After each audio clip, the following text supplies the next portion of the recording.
Most suburban kids grow up with at least one extracurricular activity. It's generally easily separated into three categories: sports, the performing arts, and the creative arts. Over the years, I've changed my mind so much that I belong to all three categories. I'm the melting pot of the suburbs. When I was a toddler, I'm talking back when the memories are still kind of fuzzy, is when my mom first started enrolling me in classes at the rec center. There was tap dance, gymnastics, and some sort of karate.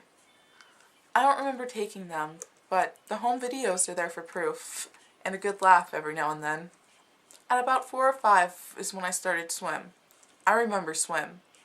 It ended with me sitting under the kitchen table with a pair of scissors and cutting off 20 inches of curly hair.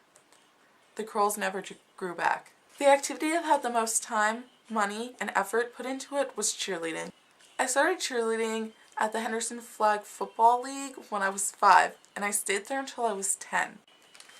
I watched at least 6 coaches come and go, my mother being included a few times.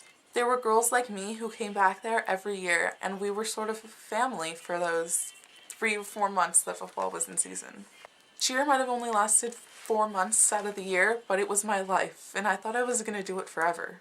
When I was about 6 or 7, I thought it was a good idea to memorize every single cheer from Bring It On because I thought that would make me a better cheerleader. That's when Michelle Bell came into my life. The answer to my cheerleading prayers and the best coach that the league had ever seen. She made cheerleading year-round, and she took us to 2 regional championships, where we outscored cheer teams that were in a higher division than us. I felt like a cheerleading Cinderella. All my dreams were on the fast track to come true. I mean, I was only 11 and I was already placing first in regional championships and outscoring high school girls. That made me feel really proud. Then Michelle moved to Arizona, and her successor was a housewife who had no idea what she was doing. I quit cheer, and by the time that tryouts rolled around at my junior high, I had no desire to cheer anymore. Throughout the time that I was cheering, I continued to take classes at the rec center.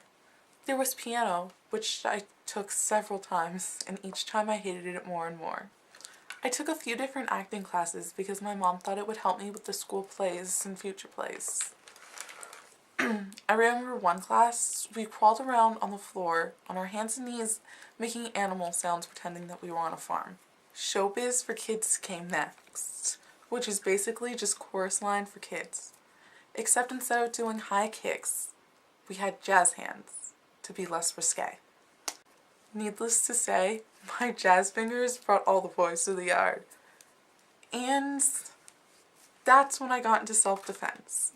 My martial art days were very aggressive, and they got into high kick right after cheerleading ended.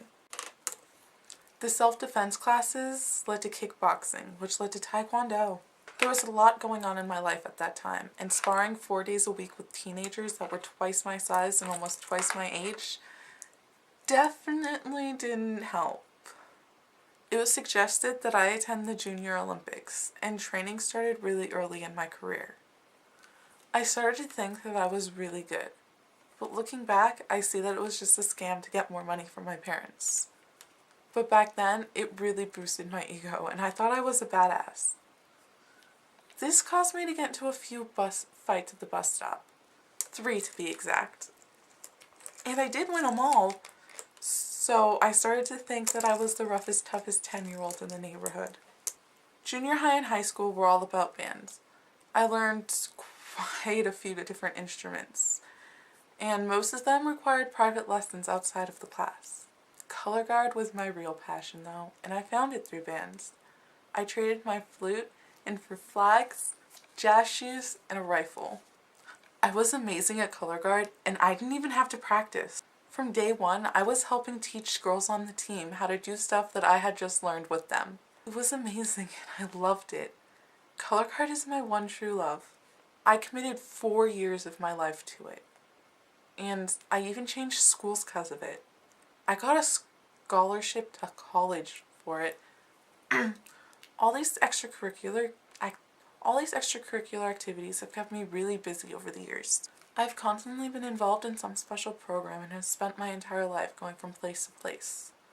From school to cheer to flute lessons to home so I can sleep. The skills that I learned from each activity not only applied to each other, meaning that skills that I learned from past activities helped me with current and future activities, but they also each taught me a different lesson on life and a different approach I can take.